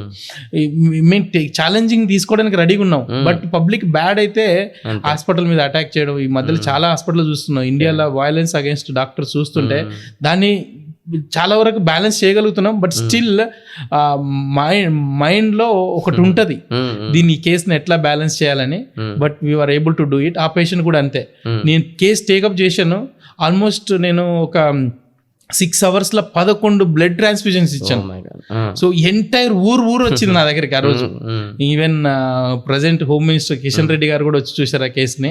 సో ఆ ఊరితో పాటు ఒక 10 ఊర్లు ఈ రోజుకి ఏ చిన్న యాక్సిడెంట్ అయినా ఏం మోకాలు నొప్పున నా దగ్గరకు వస్తాయి. సో ఆ సాటిస్ఫాక్షన్ అనేది నాకుంది. సో దీనివల్ల నేను నేర్చుకున్నది ఏంటంటే కొంత రిస్క్ చేసినా 2 రకాలుగా రెడీగా ఉండాలి. దానికి నష్టానికైనా రెడీగా ఉండాలి, లాభానికైనా రెడీగా ఉండాలి. But we are not doing anything harm to patient. As a doctor, we were trained in such a way that we are trying, we should help the patient at any cost. Okay. But కొన్నిసార్లు మూవీలో చూపించినట్టు plus బయట జనాలు మాట్లాడుకుంటున్నప్పుడు ఇప్పుడు అంత అవసరం లేదు. Plus technology చాలా పెరిగింది. If you connect monitor everything will come. No heart rate ఉంటుంది, లంగ్ ఉంటుంది, ఆర్టిఫిషియల్ గా అసలు మెయింటైన్ చేయాల్సిన అవసరం కూడా లేదు. There are so many patients who needs our help. Correct sir. ఇప్పుడు చాలా మందికి ఒక దెబ్బ తాకినప్పుడే ఆ దెబ్బ రిలేటెడ్ ట్రీట్మెంట్ మాత్రమే ఐడియా ఉంటుంది. కానీ జనరల్గా ఇప్పుడు మీరు ఒక నాలెడ్జ్ అనేది ఇవ్వండి, అసలు ఎన్ని టైప్స్ ఆఫ్ సర్జరీస్ అనేది ఉంటుంది, అంటే ఎన్ని టైప్స్ ఆఫ్ ఆపరేషన్స్ ఉంటాయి ఏంటి అని కొంచెం ఎక్స్ప్లెయిన్ చేయండి. సో ఈ ఆపరేషన్స్ చాలా రకాలు ఉంటాయి సార్. కొన్ని ఎమర్జెన్సీ సర్జరీస్ అంటే ఇప్పుడు ఆర్థోపెడిక్ వచ్చేసరికి డిస్లోకేషన్, బోన్ హిప్ జాయింట్ కానీ ఎల్బో జాయింట్ కానీ అబ్నార్మల్ పొజిషన్ లో ఉన్నప్పుడు కంప్లీట్ గా డిస్లోకేట్ అవుతుంది. షోల్డర్ కూడా చాలా మంది బౌలింగ్ చేస్తున్నప్పుడు పక్కకు డిస్లోకేట్ అవుతుంది. ఇవన్నీ ఎమర్జెన్సీ, డైర్ ఎమర్జెన్సీ అంటారు. చిన్నపిల్లలు ఉంటారు కొందరు 8 years 9 years old, supracondylar humerus fracture అంటారు. ఇవి కూడా డైర్ ఎమర్జెన్సీ. ఒకవేళ చేయకపోతే దానికి బ్లడ్ సప్లై పోయి చేయి తీసేయాల్సి వస్తుంది. ఇంకా కంపార్ట్మెంట్ సిండ్రోమ్ అంటే ఎంటైర్ బాడీకి బ్లడ్ సప్లై అనేది తగ్గిపోయి కాలు ఉబ్బిపోతుంటుంది. అటువంటి ఎమర్జెన్సీ. ఇవన్నీ డైర్ ఎమర్జెన్సీ. అంటే surgeon should not think even 1 minute. ఒకసారి వచ్చినామంటే వెళ్ళిపోవాలి. ఈ రోజు ఈ మధ్యలో నేను టోసాకా స్టేట్ కాన్ఫరెన్స్ కి వెళ్ళాను కరీంనగర్కి. 11 o'clock కాల్ వచ్చింది అన్నట్టు. ఒక చిన్న పాప కింద పడిపోయిందని చెప్తే అడ్మిట్ చేయండి, నేను వస్తున్నాను. సార్ కరీంనగర్ నుంచి వస్తున్నారా మీరు అంటే, కరీంనగర్ నుంచి కాదు, ఎంత దూరం ఉన్నా ఆ పేషెంట్కి రావాల్సిందే. ఎందుకంటే సండే, అది మళ్ళీ సండే కాబట్టి కంపల్సరీ నేను అటెండ్ చేశాను కేసు. అండ్ నైట్ 2:30 మళ్ళీ సేమ్ ఇది. All emergencies will happen in the night అంటారు చూసారా, 2:30. సో పేరెంట్స్ని వాళ్ళ యొక్క హ్యాపీనెస్ చూస్తాం కదా, థియేటర్ నుంచి బయటకు వచ్చిన తర్వాత మా పల్స్ రిస్టోర్ అయింది, ఎల్బో జాయింట్ బాగుంది, వీడియో చూపిస్తాం మేము. అండ్ ఎక్స్రే చూపిస్తాం, బిఫోర్ సర్జరీ ఎట్లుంది, ఆఫ్టర్ సర్జరీ ఎట్లుంది. It's priceless. అండ్ ఇవన్నీ ఎమర్జెన్సీ ఆపరేషన్స్. ఎలెక్టివ్ అంటే నీ రీప్లేస్మెంట్ సర్జరీ కావచ్చు, లేకపోతే ఫ్రాక్చర్ ఇరగడం కావచ్చు. ఇవన్నీ కూడా పేషెంట్ కు టైం ఇస్తాం, పేషెంట్ కి ఎక్స్ప్లెయిన్ చేస్తాం, వాళ్ళని సెకండ్ ఒపీనియన్ కి వెళ్ళంటాము, నచ్చితే చేయించుకోవచ్చు. మెజారిటీ కూడా మీరు కేసెస్ నీ రీప్లేస్మెంట్ అనేది కూడా మేము ఎక్కువ చేసేది robotic knee replacement surgeries, hip replacements, spine surgery, shoulder surgery, keyhole surgeries చేస్తుంటాం. ఇవన్నీ ఎలెక్టివ్ సర్జరీస్. అంటే పేషెంట్ తన యొక్క లైఫ్ స్టైల్ ప్రాబ్లం ఉన్నప్పుడు, అంటే రోజు చేసుకోవాలని పనులు, అంటే ఈ నుంచి మార్కెట్కి వెళ్ళి కూరగాయలు తెచ్చుకోవడానికి కష్టం అవుతుంది, రాత్రి నిద్ర పట్టట్లేదు, బోన్ రబ్బ ఎక్కువ పెయిన్ వస్తుంది, అండ్ రాత్రి నీళ్ళ గ్లాస్ తీసుకోవాలంటే కూడా ఇబ్బంది అవుతుంది, లేదు బైక్ నడపడానికి కష్టం అవుతుంది, మెడిటేషన్ చేసుకోవడానికి, ప్రేయర్ చేసుకోవడానికి కూర్చోవడానికి కష్టం అవుతుంది, అప్పుడు అవి నీ రీప్లేస్మెంట్ అడ్వైజ్ చేస్తారు. ఈ నీ రీప్లేస్మెంట్ రిలేటెడ్ కొంచెం పాజ్ చేస్తున్నాయి ఇక్కడ. ఎస్పెషల్గా ఈ ప్రాబ్లం అనేది ఏ ఏజ్లో వస్తుంది అండ్ ఎందుకు వస్తుంది, అంటే ఏ మిస్టేక్స్ చేయడం వల్ల ఈ ప్రాబ్లం అనేది వాళ్ళకి వస్తుంది? సో నీ రిప్లేస్మెంట్ అనేది ఈ రోజుల్లో ఓన్లీ తెలంగాణలో నాకు తెలిసినంత వరకు ఒక 1 crore people are suffering with knee arthritis. Okay okay. ఎందుకు అంటే ఎవరినైనా తీసుకొని మీరు ఏ ఫంక్షన్కి వెళ్ళాలి తీసుకోండి, యావరేజ్గా మన ఇండియాలో 10 నుంచి 15 kgs వెయిట్ ఎక్కువ ఉంటారు ఫీమేల్స్ కానీ. ఇంకా మేల్స్ అయితే ఎవరైతే ఎక్కువ వెయిట్ ఉంటే 20 kgs ఎక్కువ ఉంటే వాళ్ళకి నీ పెయిన్ స్టార్ట్ అవుతుంది. ఎందుకు స్టార్ట్ అవుతుంది అంటే బాడీ వెయిట్ అనేది ఇండియాలో ఎవరికైనా సరే డిజైన్ చేసింది 18 centimeters - 100. ఫర్ ఎగ్జాంపుల్ నేను 178 centimeters హైట్ ఉన్నాను అనుకున్నా, height weight should be around 78, 79, 80 maximum. Okay okay. 10 kgs excess దాటిందంటే మోకాల మీద డిస్క్ లోడ్ పడుతుంది. సో ఇమీడియట్ గా వాళ్ళు కంపల్సరీ మా దగ్గరకు వస్తారు. స్టేజ్ 1, 2, 3, 4 అంటారు. 1, 2లా వాళ్ళకు అలర్ట్ వస్తుంది, బట్ అప్పుడు కూడా రియలైజ్ కాకుండా వాళ్ళు అట్లాగే వెయిట్ పెరుగుతుండడం, సాల్ట్ కన్సంప్షన్ పెరుగుతుంటే మాత్రం కంపల్సరీ నీ పెయిన్స్ వస్తాయి. ఫ్యూచర్లో ఆర్థోపెడిక్ ప్రాక్టీస్ కానీ, నీ పెయిన్స్ కానీ, క్యాన్సర్ కానీ, కార్డియాక్ కానీ problems all are related to diet. So మీరు కానీ డైట్ కానీ రియల్ గా కంట్రోల్ చేయగలిగితే, సాల్ట్ కన్సంప్షన్ తక్కువ చేసి కొంచెం కంపల్సరీ మీ డైట్ లా లిక్విడ్ ప్యాటర్న్ ఎక్కువ ఉండాలి. అంటే బటర్ మిల్క్ కానీ, లేకపోతే గంజి కానీ, నెయ్యి కానీ, ఈ ఆముదం నూనె కానీ, ఇటువంటి ప్రోడక్ట్స్ ఎంత లిక్విడ్ వెళ్తే అన్ని రోగాలు తగ్గుతాయి. ఇది కొత్త థింగ్ నేను చెప్తున్నది. అంటే లిక్విడ్ చాలా తక్కువ చేస్తారు, అందరు సాలిడ్ తీసుకోవాలి. అంటే బిర్యానీ తిన్నాము, ప్రాసెస్డ్ ఫుడ్ ఎక్కువ అయ్యేసరికి బాడీలో ఈ స్నేహపాన అంటాం కదా, లవ్ తక్కువైపోయింది. రిమైనింగ్ పార్ట్స్ ఎక్కువైసరికి డిసీజ్ ప్యాటర్న్ ఎక్కువైపోయింది. ఇప్పుడు ఎవరికైనా బీపీ ఉన్నప్పుడు చూడండి మీరు, ఈవినింగ్ 5:30, 5:53 కల్లా కట్ ఆఫ్ చేయండి dinner, and take only butter milk or నిమ్మకాయ రసం or some kind of coconut water. ఒక 10 days, 21 days చేసి చూడండి, మీ బీపీ డ్రాప్ డౌన్ అవుతుంది. అంటే ఇలా మనం చెప్తుంటే కూడా టు బి ఫ్రాంక్ చాలా మంది ఎట్లున్నారంటే అవుట్ ఆఫ్ 100%లో 80-90% మాకు ఏడ కుదురుతుంది ఈ టైం అంతా కూడా, మాకేతో ఏడ పాసిబుల్ అవుతుంది అని అంటారు. మళ్ళీ వీళ్ళే రేపటి రోజున హాస్పిటల్లో వచ్చి అడ్మిట్ అయినప్పుడు మళ్ళీ కొన్ని రోజుల తర్వాత రియలైజ్ అవుతారు. అంటే ఇప్పుడు మీరు ముందే చెప్తుంటే చాలా మందికి వాల్యూ అనేది అర్థమైంది కదా, హాస్పిటల్కి వచ్చినప్పుడే చాలా మందికి వాల్యూ తెలుస్తుంది. అంటే ఒక మనిషికి హెల్త్ ఇంపార్టెన్స్ ఎప్పుడు తెలుస్తుంది అంటే హాస్పిటల్కి వచ్చినప్పుడే, లైఫ్ ఇంపార్టెన్స్ ఒక చావు చూసినప్పుడే. సో అందుకోసం ఈ ఒక డిసిప్లిన్ అనేది చాలా మ్యాండేటరీ కదా. అండ్ స్పెషల్లీ ఇప్పుడున్న ఈ బిలో 30 years వాళ్ళు ఈ టైం టేబుల్ ఇవన్నీ ఫాలో చేయకుండానే 40-50 వచ్చిన తర్వాత ఈ కేసెస్ అనేది ఎక్కువ మీరు చూస్తున్నారు కదా. సో ఒకవేళ 30 years లోపలే ఆ డిసిప్లిన్ లోపల మొత్తం కూడా తీసుకొస్తే, ఎందుకంటే సైన్స్ కూడా చెప్పింది 30 years వరకు మనం బాడీని కాపాడితే 30 years తర్వాత బాడీ మనని కాపాడుతుంది అని చెప్పేసి.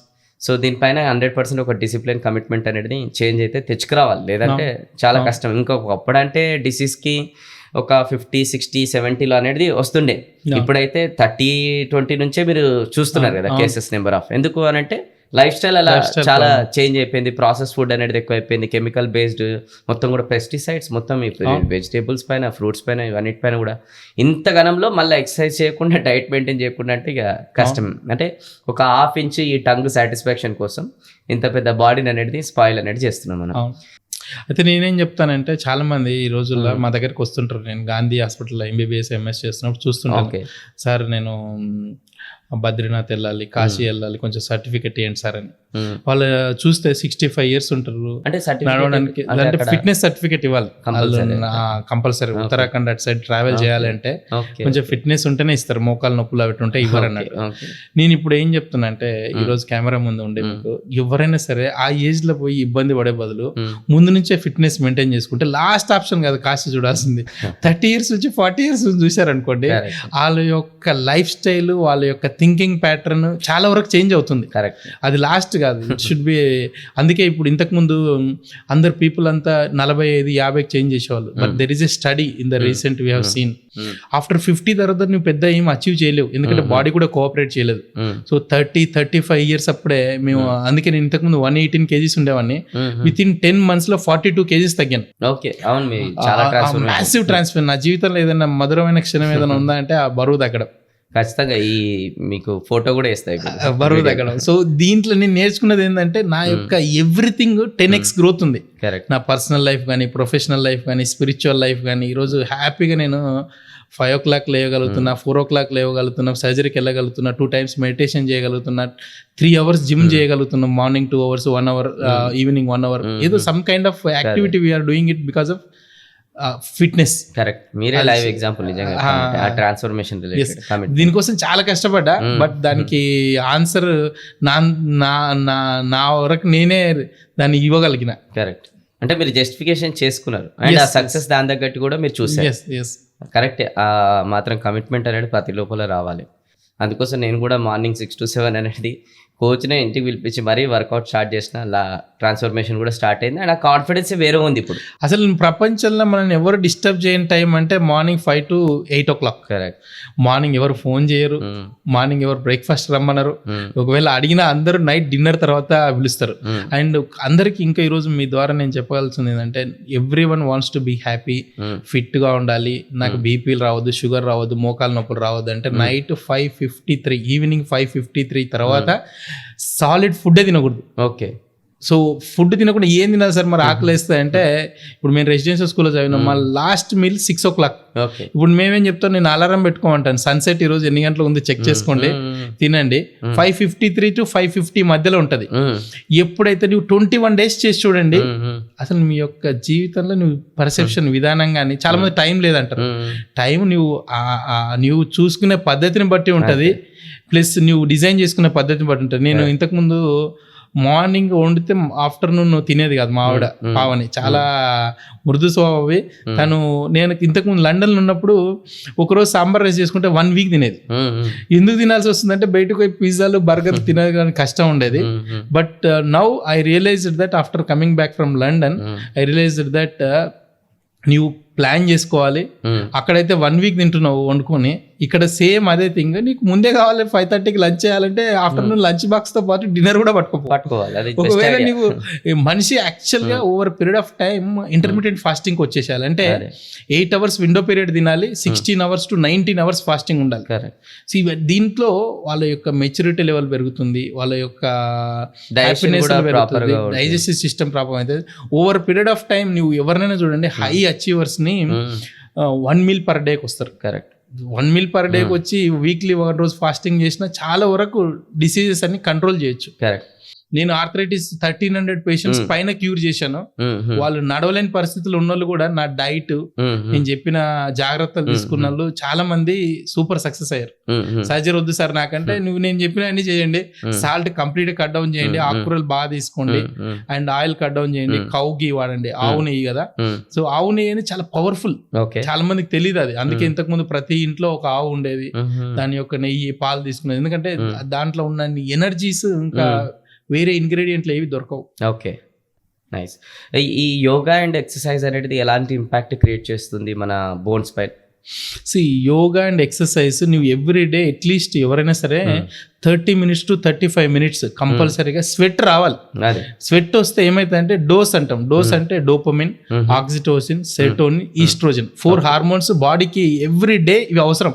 నువ్వు హ్యాపీగా ఉన్నా లేకపోతే అన్హ్యాపీగా సాడ్నెస్ గా ఉన్నా ఈ 4 హార్మోన్స్ అనేది దాన్ని బట్టే బ్యాలెన్స్ చేస్తుంటారు. ఇఫ్ పీపుల్ ఎందుకు కాఫీ తాగితే హ్యాపీగా ఎందుకుంటారు అంటే it activates the brain, caffeine activates the brain. Same way నీకు బాడీలో ఈ ఎక్సర్సైజ్ చేసిన తర్వాత మీరు చూడండి, అబ్జర్వ్ చేసి చూడండి, ఒక 1 week నడిచి చూడండి, నడవకుండా చూడండి, dopamine, oxytocin, serotonin, estrogen level పెరిగిపోతాయి. నువ్వు హ్యాపీగా ఉన్నావంటే డోపమిన్ పెరిగిపోయినట్టు. ఒకవేళ ముసలిలో చూస్తుంటాం, ఎందుకు సాడ్గా ఎందుకుంటారంటే ఆ డోపమిన్ లెవెల్ తగ్గడం, సెరోటోనిన్ లెవెల్ తగ్గడం, ఈస్ట్రోజన్ లెవెల్ తగ్గడం, పోస్ట్ మెనోపాజల్ సిమ్టమ్స్ అంటారు, ఇవి తగ్గుతాయి. ఎప్పుడైతే డాక్టర్ గారి దగ్గరికి వెళ్ళి మీరు ఇట్లా ఉంది అంటే వాళ్ళు జస్ట్ డోస్ అడ్జస్ట్మెంట్ చేస్తారు, హార్మోనల్ ఇంబ్యాలెన్స్ అంటారు కదా. ఎక్సర్సైజ్ వల్ల అది జరుగుతుంది. డోస్, DOSE, డోస్ అంటే dopamine, oxytocin, serotonin, estrogen. So దీంతో బ్రెయిన్ నెక్స్ట్ లెవెల్కి వెళ్ళిపోతుంది. అండ్ ఇంకోటి చాలా ఇంపార్టెంట్ క్వశ్చన్ సార్, ఇది ఏంటంటే ఈ మధ్యకాలంలో యంగ్స్టర్స్ చాలా మందికి బాడీ ట్రాన్స్ఫర్మేషన్ అనేది ఇన్స్టెంట్గా కోరుకుంటున్నారు. సో దీనికోసం జిమ్స్కి వెళ్ళి కొన్ని సప్లిమెంట్స్ తీసుకుంటున్నారు, ఇంకా చెప్పాలంటే కొన్ని మెడిసిన్స్ కూడా తీసుకుంటారు, కొన్ని ఇంజెక్షన్స్ కూడా వాళ్ళు తీసుకుంటున్నారు అనమాట. సో దీని ఇంపాక్ట్ అనేది ఎలా ఉంటుంది వాళ్ళ లైఫ్ స్పాన్ పైన, వాళ్ళ బోన్స్ పైన, ఇంకా వాళ్ళ బాడీ పైన? నా దగ్గరకు వస్తుంటారు చాలా మంది, వాళ్ళు హిప్ జాయింట్ పెయిన్తో వస్తారు నాకు యూజువల్గా. సో ఈ సడన్గా కండరాలు పెరగాలి, బైసెప్స్ బాగుండాలి అని చెప్పి స్టీరాయిడ్స్ తీసుకుంటారు. స్టీరాయిడ్స్ ఏంటంటే బాడీని తెలియకుండానే బూస్టప్ చేస్తాయి. ఓకే.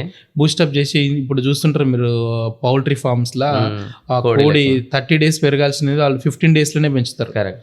పెంచేసరికి ఏమవుతుంది, దాని యొక్క కంప్లీట్గా, అందుకే ఎక్కడైనా బయటకు వెళ్ళినప్పుడు చికెన్ వింగ్స్ కానీ అవన్నీ ఎందుకు తీసుకోవద్దు అంటే ఎగ్జాక్ట్గా ఇంజెక్షన్ అక్కడే చేస్తారు, బట్ అదంతా బాడీ అంతా డిస్ట్రిబ్యూట్ అవుతుంది.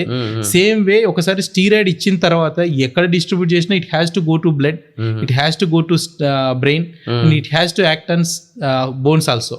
దీంతో long term side effect like osteopenia అంటారు, ఆర్ ఎవస్కులర్ ఆస్టియోపీనియా అంటే ఏంటంటే నీకు బోన్ యొక్క క్వాలిటీ 100 ఉంది అనుకోండి, ఆస్టియోపీనియా అంటే 50% పడిపోతుంది.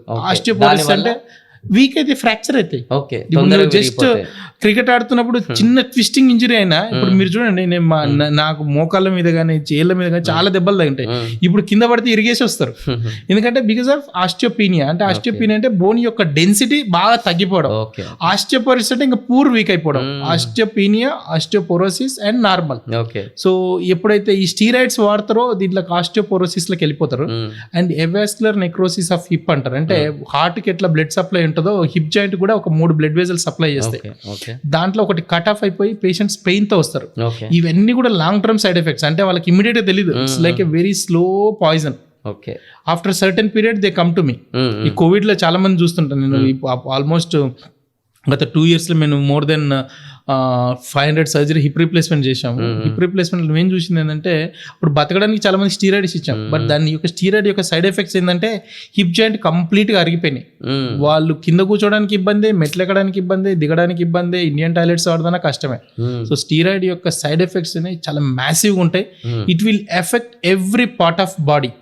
ఐస్ ఎఫెక్ట్ చేస్తుంది, స్కిన్ ఎఫెక్ట్ చేస్తుంది, liver, kidney, bones. So I don't recommend that kind of things. Eat regular food like dry fruits తీసుకోండి, salads తీసుకోండి, fruits తీసుకోండి which are high in fiber. There is nothing la short cut అంటూ ఏముండదు. Maybe rather than ఈ రోజు bill చేసి నువ్వు చేసేది ఏం లేదు. ఇప్పుడు వెయిట్ లాస్ కావడానికి చాలా మంది మా దగ్గరకు వస్తుంటారు, సార్ నేను ప్రోటీన్ షేక్స్ తాగొచ్చా అంటే తాగు, బట్ తగ్గుతావు. మళ్ళీ ఎప్పుడైతే బిర్యానీ తింటావో, ఏదైతే ఫంక్షన్కి వెళ్తావో అక్కడ ఆ రోజు తినాల్సిందే, ఆ రోజు 2 kgs వెయిట్ గెయిన్ అవుతావు. Which is not a long term thing. స్లోగా ఓవర్ పీరియడ్ ఆఫ్ టైం తగ్గు. మంత్లీ 2 kgs తగ్గు, 1 year టార్గెట్ పెట్టుకో, 24 kgs తగ్గు, హెల్తీ వేలా తగ్గు. అండ్ ఎవరికైనా నేను ఒకటే మాట ఏం చెప్తా అంటే, ఏదైనా హ్యాబిట్ బిల్డ్ చేయాలనుకుంటే అది లైఫ్ లాంగ్ బిల్డ్ చేసేటట్టు ఉండాలి తప్ప షార్ట్ కట్ ఉండకూడదు. ఈరోజు వాకింగ్ చేస్తున్నావు అనుకో, వాకింగే చేయి ఒక 10 రోజులు.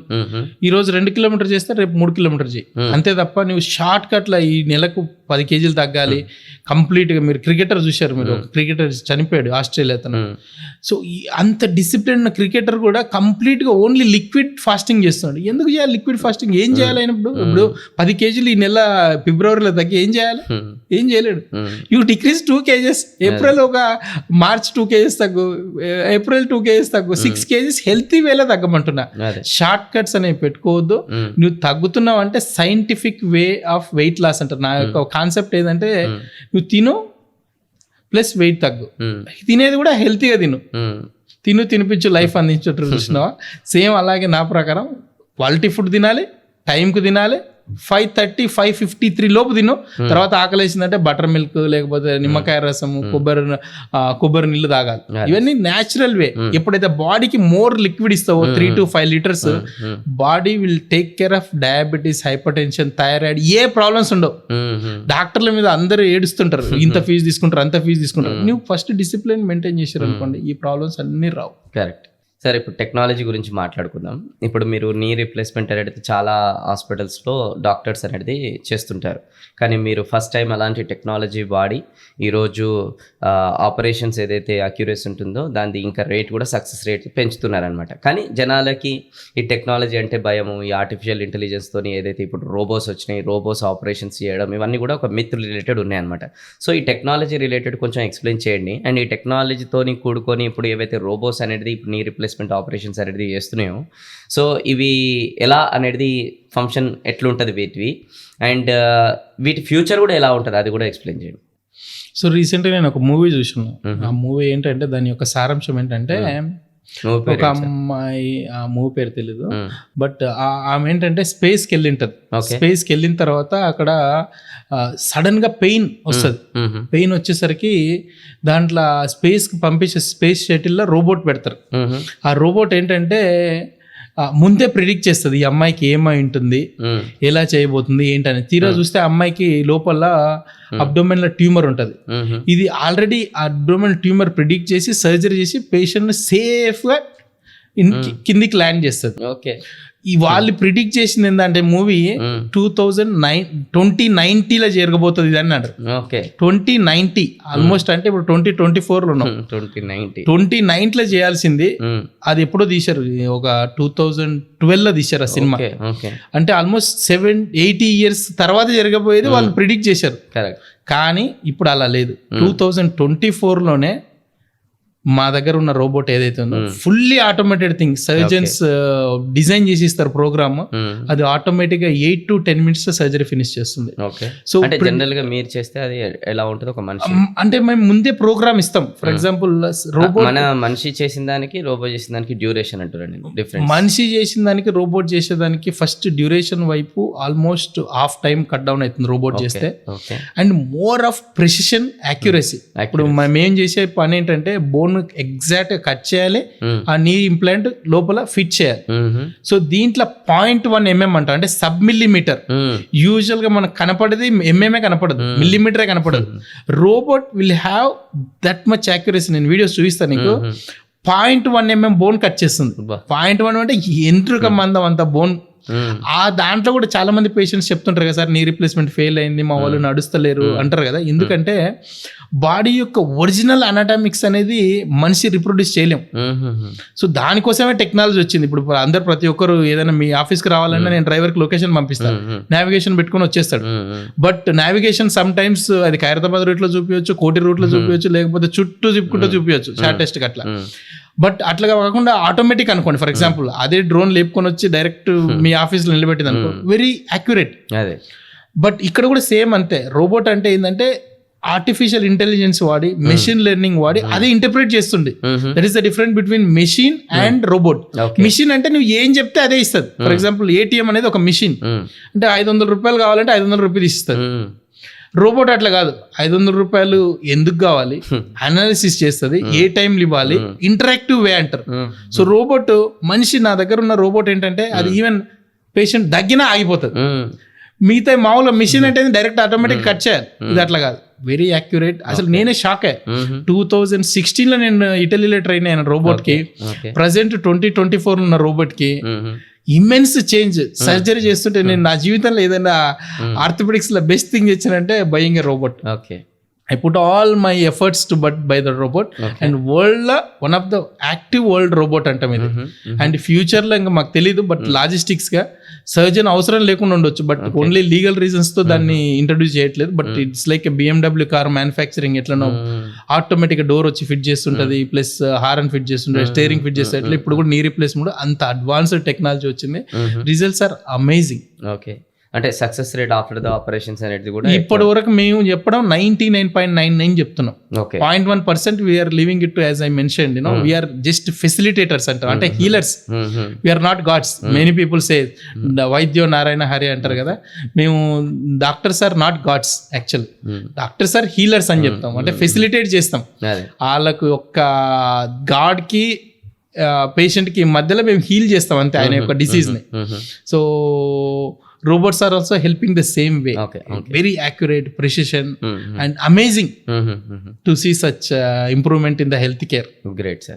సో ఈ కొత్త ట్రెండ్ ఏదైతే ఇప్పుడు మీరు స్టార్ట్ చేశారో, ఆల్ ద వెరీ బెస్ట్. ఇంకా దీంతో ఇంకా నెంబర్ ఆఫ్ పేషెంట్స్ ఏదైతే ప్రాబ్లమ్స్ ఉంటాయో అవి క్యూర్ చేయాలని కోరుకుంటున్నాను మనస్ఫూర్తిగా. సో ఇది కొంచెం పక్కనే పెడితే మీ జర్నీ ఎప్పటి సార్, అంటే ఎట్లా స్టార్ట్ అయింది అండ్ ఎక్కడి నుంచి స్టార్ట్ చేశారు, ఈరోజు ఏ పొజిషన్లో ఉన్నారు, ఇంకా ఎక్కడ ఉండాలనుకుంటున్నారు? మాది మహబూబ్నగర్ డిస్టిక్, విప్నగండ్ల మండల్, మియాపూర్, కొల్లాపూర్ తాలూకా. ఓకే. మా ఫాదర్ మదర్ ఫార్మర్స్, అల్లెన్న సుబ్బమ్మ. చాలా డిసిప్లిన్డ్ గా వాళ్ళు పర్ డే ఆల్మోస్ట్ 18 hours కష్టపడి మమ్మల్ని చదివించారు. సో మా brother Ramanaidu is backbone to us. ఇంట్లో కుటుంబ పెద్ద బాగుంటే అందరు బాగుంటారు అన్నట్టు మా బ్రదర్ చిన్నగా ఉన్నప్పటి నుంచి కూడా మాకు ఇన్స్పిరేషన్ అన్నట్టు అందరికి. అతను ఏం చెప్తే అది వేదం అన్నట్టు. ఆయన ఒకటి ఇది చేయండి అంటే అది చేస్తాం. సో మా అక్క భారతి, తను అచ్చంపేటకి ఇచ్చాము, నేను చిన్నోడిని అన్నట్టు. సో మా అందరిని కూడా ఒక స్ట్రీమ్ లైన్లకి మా ఫాదర్ తీసుకొచ్చాడు. ఫస్ట్ లా ఫాదర్ రెసిడెన్షియల్ స్కూల్లో, ముగ్గురం రెసిడెన్షియల్ స్కూల్ అన్నట్టు. మా మదర్ని మేము ఇన్స్పిరేషన్ చేస్తుంటాం. అంటే మార్నింగ్ 4 o'clock లేవాలి, నైట్ 9 o'clock పడుకోవాలి. ఈ ఏదైతే మిగతా టైం ఉందో ఎక్కడ కూడా 1 minute కూడా వేస్ట్ చేయదు అతను. సో ఇవన్నీ కూడా మా ఫాదర్ మదర్ నుంచి మా బ్రదర్ ఇన్స్పైర్ అయ్యాడు. మా బ్రదర్ ఎప్పుడైతే స్కూల్ సీట్, రెసిడెన్షియల్ స్కూల్లో సీట్ తెచ్చుకున్నాడో సేమ్ వే నన్ను కూడా ఆ స్ట్రీమ్ లైన్ తీసుకొచ్చాడు. సో నన్ను మా ఇంట్లో ఒక ఇంజనీరు, ఒక డాక్టరు, ఒక బిజినెస్ ఉండాలని చెప్పి మా అక్కను బిజినెస్ మ్యాన్కి ఇచ్చారు. మా అన్నను ఇంజనీర్ చేశారు, నన్ను డాక్టర్ చేశారు. సో మా ఇంట్లో కంపల్సరీ ఒక డాక్టర్ ఉన్నాడని ఫోర్స్ఫుల్ గా డాక్టర్ చేశాడు మా అన్నయ్య. సో ఇదంతా కూడా నేను ఆల్ క్రెడిట్ మై బ్రదర్ రామానాయుడుకి చెప్తాను. ఎందుకంటే he made me, is like a king maker. And at the same time నేను వాళ్ళు ఏం చెప్పినా 100% ఇంప్లిమెంట్ చేయగలిగాను. అండ్ స్కూలింగ్ కూడా బీచ్పల్లి స్కూల్లో జరిగింది, రెసిడెన్షియల్ స్కూల్లో. Very disciplined and everything free అన్నట్టు రెసిడెన్షియల్ స్కూల్లో. అప్పట్లో మాకు ఏం పేమెంట్ సీట్స్ ఏం కాదు. ఆ తర్వాత ఇంటర్మీడియట్ గుంటూరులో చదువుకున్నాం, జూపిటర్ జూనియర్ కాలేజ్. ఇంకా తర్వాత మా బ్రదర్ యొక్క కంప్లీట్ గైడెన్స్తో MBBS seat, MS senior resident కూడా గాంధీలో చేసాం. తర్వాత సన్షైన్లో ఒక 2 years చేసాను. తర్వాత అడ్వాన్స్డ్ ట్రైనింగ్ కోసం, రోబోటిక్ సర్జరీ కోసం ఇటలీ, జర్మనీ, ఫ్రాన్స్ వెళ్ళాను. అక్కడ ట్రైనింగ్ అయిన తర్వాత జర్నీలో మీ ఫైనాన్షియల్ కండిషన్స్ ఎలా ఉండే? అంటే అంత ఈజీగా ఇవన్నీ కూడా కంప్లీట్ అంటే by God's grace everything free నాకు. అంటే Gandhi medical college MBBS seat free. ఇదంతా చెప్పాను మా బ్రదర్ గైడెన్స్. మా బ్రదర్ ఎడ్యుకేషనల్ ఇన్స్టిట్యూషన్ నడుపుతారు. Almost he runs 10 schools. So ఒక మనిషిని ఏ విధంగా తయారు చేయాలో ఆయనకు తెలుసు. స్టూడెంట్స్ ను ఒక 10,000 మంది పైన స్టూడెంట్స్ మా దగ్గర ట్రైన్ అయిపోయారు. సో పేరే ranker schools, Aakriti and Rockwoods, ఇవన్నీ ఏవైతే we are shaping the nation. Okay. So మా దగ్గర చదువుకున్న వాళ్ళు ఎవరైనా సరే నేను అదే చెప్తాను, మా ఎన్ఎస్ స్కూల్లో కావాలంటే admission, you desire it, you will have it, అదే చెప్తాను. సో మేము చెప్పినట్టు చేయాలి, కాకపోతే మా బ్రదర్ చెప్పినట్టు చేయాలి. సో ఈ everywhere my brother supported me like anything. Even hospital పెట్టినప్పుడు కూడా. బట్ ఒకటే ఏం చెప్తారంటే, you need to work hard, you need to deal the work at ground level. అదే మీరు గ్రాడ్యుయేషన్ అయిపోయిన తర్వాత మళ్ళీ హాస్పిటల్ అనేది ఏ ఇయర్ స్టార్ట్ చేశారు? మేము ఇటలీ, జర్మనీ, ఫ్రాన్స్ ట్రైనింగ్ అయిపోయిన తర్వాత వచ్చి again we worked in Citizen Speciality Hospital, then Apollo hospitals for 1 year. 1 year తర్వాత నేను నేర్చుకున్నది ఏంటంటే, to help more people if you have our own hospital డెఫినెట్గా ఉపయోగపడుతుందని చెప్తే, మా బ్రదర్ సపోర్ట్ తోటి, మా father, mother and sister support తోటి 2018లో స్టార్ట్ చేసాము. We started with 13 beds, 13 Onus hospital. Onus hospitals Champapet. Onus అంటే బాధ్యత. చాలా మంది అడుగుతారు నన్ను, ఓనస్ అంటే ఏంటి అంటే రెస్పాన్సిబిలిటీ, మీ యొక్క బాధ్యత మాది అన్నట్టు స్టార్ట్ చేసాము. సో 2018లో 13 beds స్టార్ట్ చేసాము. 13 beds. సో 13 beds నుంచి 2020లో 50 beds చేసాము. అండ్ 21లో 100 beds చేసాము. 23లో రోబోటిక్స్ లాంచ్ చేసాం. So every year we expand very aggressively to help the people to make sure that technology is on par with international standards. Great. And what's your goal for next coming days? So we want to start a health city where all services under one roof. And చాలా మంది చెప్తుంటారు హాస్పిటల్స్కి వెళ్తే పేషెంట్లని దోచుకుంటారు, communication సరిగ్గా ఉండదు అని చెప్పి. ఆ యొక్క మిత్ ఏదైతే ఉందో దాన్ని కంప్లీట్ గా ట్రాన్స్ఫార్మ్ చేయాలనుకుంటున్నా. Very difficult. ఏ విధానంగా? మనం కమ్యూనికేట్ చేసే దాన్ని బట్టే ఉంటుంది ఏదైనా సరే. ఇప్పుడు మేము ఇంతకుముందు చెప్పినాను, అశ్విన్ అనే పేషెంట్, వాళ్ళు కూడా షాక్ అవుతున్నారు, సార్ మాకు ఎలా చూపిస్తున్నారు అంటే, నేను డైరెక్ట్ రౌండ్స్ తీసుకెళ్ళి చూపిస్తున్నాం వాళ్ళని, ఇది కండిషన్ ఇలా ఉంది అంటే అప్పుడు వాళ్ళకి అర్థమైంది నిజమే కదా, జెన్యూన్ గానే జరుగుతుంది కదా అని చెప్పి. సో ఆ యొక్క onus, responsibility, technology, artificial intelligence, machine learning అన్ని కూడా నా హెల్త్ సిటీలో ఉండబోతాయి. Great. It takes time but we want to do it. And people should feel privilege. For example 5-star హోటల్కి వెళ్తే ₹100 వాటర్ బాటిల్ తాగడానికైనా రెడీగా ఉంటారు. ₹500 పెట్టి బఫే కానీ 2500 పెట్టినా హ్యాపీగా ఉంటారు వాళ్ళు. హెల్త్ కేర్ సైడ్ కూడా వాళ్ళు ఖర్చు చేసే ప్రతి రూపాయికి వాళ్ళకి యాక్యురేట్ ట్రీట్మెంట్ దొరకాలి అండ్ దొరికేటట్టు చేస్తాం. ప్రతి ఒక్కరికి ఆ ట్రీట్మెంట్ అందుబాటులోకి తీసుకురావాలని ట్రై చేస్తున్నాం. Affordability care. మేము వచ్చినంత ఫ్యామిలీ బ్యాక్గ్రౌండ్ అంతా కూడా ఫార్మర్ నుంచి వచ్చి మేము ఒక బిగ్ సెటప్ ఎస్టాబ్లిష్ చేస్తున్నాం. సో హెల్త్ కేర్ అనేది చాలా ఎక్స్పెన్సివ్ అండ్ మోర్ ఇన్వెస్ట్మెంట్ కావాలి. అండ్ అన్నిటికంటే ఎక్కువ సిఎంసీలు అంటాం, ప్లస్ సిటీ స్కాన్, రోబోట్, ఇవన్నీ వెరీ ఎక్స్పెన్సివ్. బట్ అన్ని కన్సిడర్ చేసుకొని మాకున్న ఎక్స్పీరియన్స్ తోటి కామన్ మ్యాన్ కి తీసుకురావడం మా కోరిక. కానీ తీసుకొస్తాను 2028 కల్లా వస్తుంది ఆ కోరిక అని అనుకుంటున్నాను. 100% తీసుకురాగలుగుతారు, ఎందుకంటే మీ కమిట్మెంట్ నేను దగ్గరుండి చూసాను. సో యాజ్ ఎ సక్సెస్ఫుల్ డాక్టర్గా మీరు చాలా బ్యూటిఫుల్గా ఎదుగుతున్నారు మీ ప్రొఫెషన్లో. సో దీన్ని బేస్ చేసుకొని మీకే అడుగుతున్నాను, ఎందుకంటే యువర్ రైట్ పర్సన్ కాబట్టి. చాలామంది ఇప్పుడున్న ఎవరైతే సొసైటీలో డాక్టర్స్ ఉన్నారు కదా, రీసెంట్లీ వాళ్ళ కెరియర్ స్టార్ట్ చేసిన వాళ్ళకి మీరు ఇచ్చే మెసేజ్ ఏంది? ఎందుకంటే ఎలాంటి మైండ్ సెట్ వాళ్ళు క్యారీ చేయాలి టువర్డ్స్ డిసిప్లిన్ కావచ్చు, టువర్డ్ కమిట్మెంట్ కావచ్చు, టువర్డ్స్ ఇంటిగ్రిటీ కూడా కావచ్చు, వాళ్ళు ఎలా ఉండాలని మీరు అనుకుంటున్నారు? సో ఎవరైనా ఏ డాక్టర్ సక్సెస్ కావాలన్నా, ఏ స్టూడెంట్ సక్సెస్ కావాలన్నా నేను ఒక 5 థింగ్స్ మెయిన్గా. ఒకటి ఫోకస్. ఫోకస్ అంటే లేజర్ ఫోకస్ అంటాం కదా. లైట్ వేసామంటే అక్కడే ఉంటుంది, అది ఇంకా ఒక 5 minutes వేస్తే బర్న్ చేస్తుంది. ఆ లేజర్ ఫోకస్ అనేది ప్రతి వ్యక్తికి ఉండాలి. సో డాక్టర్ కావచ్చు, లేకపోతే ఎవరికైనా కావచ్చు, laser focus. Then continuous learning should be a part of habit. అంటే లెర్నింగ్ అనేది లేకపోయింది అనుకోని, నేను చేసిన మిస్టేక్ ఏంటి ఈరోజు రెక్టిఫై చేయగలగాలి. దెన్ అన్నిటికంటే more things, getting difficult things in this today's life is getting work done by your employees or surrounding team. అంటే గవర్నమెంట్ తో కావచ్చు, లేకపోతే ప్రైవేట్ తో కావచ్చు, ఇన్సూరెన్స్ తో కావచ్చు, పీపుల్ మేనేజ్మెంట్. దీనికి ఏం కావాలంటే యాక్టివేషన్ కావాలి. సో నా యొక్క మోర్ స్ట్రెంత్ అంటే I can activate people like anything. So ఈరోజు 7:30కి మీటింగ్ ఉందంటే 7:30 షార్ప్గా ఉంటాం. చాలా మంది అడుగుతుంటారు అది ఎట్లా వస్తుందంటే that is that part of DNA. And significance అంటే ప్రతి ఒక్క పనికి దాని యొక్క ఉపయోగం ఏంటిది అనేది తెలిసి ఉండాలి ప్రతి ఒక్కరికి. And as I said, focus, significance, learning and activation, ఈ 4 strengths ఉన్నాయనుకో ప్రతి ఒక్కరు సక్సెస్ కావచ్చు. Great.